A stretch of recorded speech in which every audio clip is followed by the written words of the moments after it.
Anything you guys might want to add, Freddie? Yeah, Perhaps yeah, I you have guys- a couple of things. If you Oh, have time, not I at all, can share a please. couple of things. I think it's great that you brought this up today for for the meeting. The way I look at it is, it kind of makes me think of the days when I was working inside the bank and I was a branch banker. And all you need to know is enough to uncover the opportunities and engage the right partner to help you, earn another client or another transaction.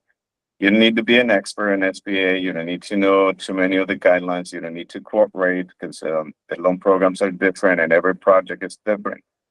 All you need to know is that you offer SBA. You have two programs. The 7A program is primarily for equipment, working capital, and a lot of the times real estate, right? And depending on the channel that Given Tree is going to use, that rate might be variable. I don't know if that'll change in the future, but for now, that's what Ragnar was explaining how the rate is going to stay. But if you don't need to get into rates, don't get into rate. The 7A loan program is going to be for working capital and equipment, 5-10 years. If it's real estate, it's going to be 25 years. The 504 is primarily used for real estate and for larger, more complex transactions, sometimes even involving construction. So those transactions tend to be larger, and there's three components, like the slide was showing. 50% is financed by a bank, a participating bank that does SBA loans. 40% is financed by a CDC company, and there's a 10% cash injection from the borrower. That's all you need to know. There's SBA guarantee fees in both loans. Don't get into the weeds. Every lender will explain that to the client. You just need to say, hey, there's SBA guarantee fees. The lender will, our partner, our commercial lender will explain that in detail. If you know the key basics of how SBA works, you know that you can finance real estate acquisition, equipment, working capital, expansion, partner buyouts, franchise financing, you name it, as long as the project makes sense. Another key factor of the 504 that you may want to make some notes is that it's also primarily designed for special use or special purpose property. What does that mean? Like gas stations, dry cleaners, things that may have environmental concern, or properties that are single use, like restaurants. Those type of properties are really hard to finance conventionally without a larger down payment. But with the SBA 504, you can go in with 10%. So when you hear those things, there are special use property.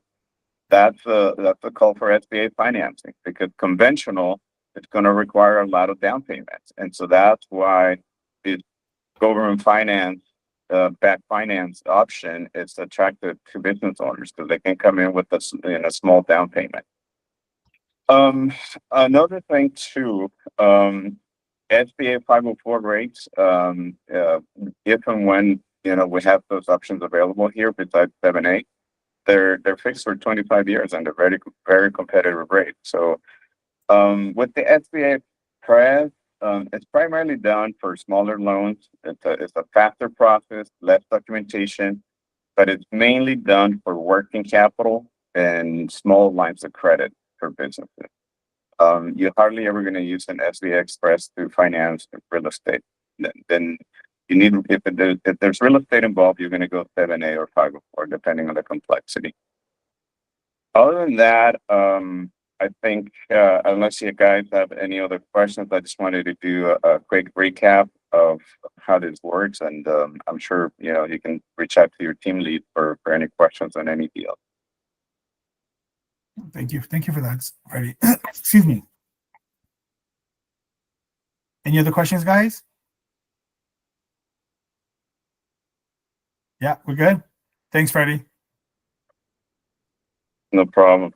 Yeah, so just one last thing. Yes. This is a very good one. A lot of times people will complain or will push back, when the lender requires cross-utilization and they want to tap into the home equity. And they would say, well, if I'm looking for a 300,000 business loan to expand, right? Because, I want to buy inventory. So the lender's going to say, well, I kind of need some guarantee, right? A collateral. The house could be, and then the homeowner will be like, well, if that's the case, I might as well get a home loan or a home equity because it could be cheaper interest rate wise, right? Why do I want the business loan? If you're going to already put a lien on my property. Well, here's why.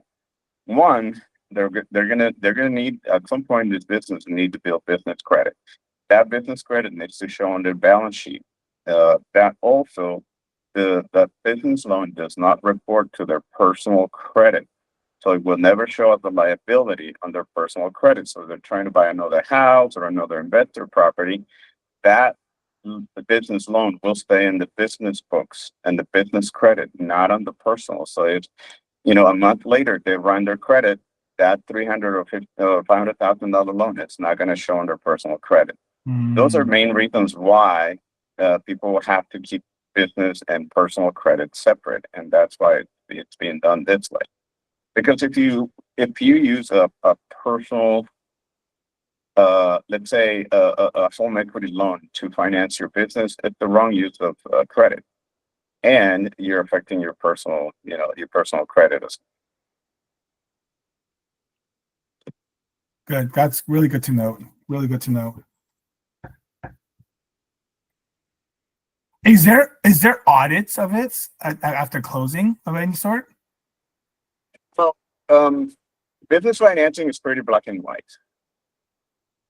There's no P&L only here. There's nothing. There's like super black and white. 3 years of tax returns, and it has to cash flow, and there's everything is verifiable. So there's no, the only black and white, the only gray is when we provide the interim financials. Like let's say we do 3 years of tax returns plus year to date, 6 months in.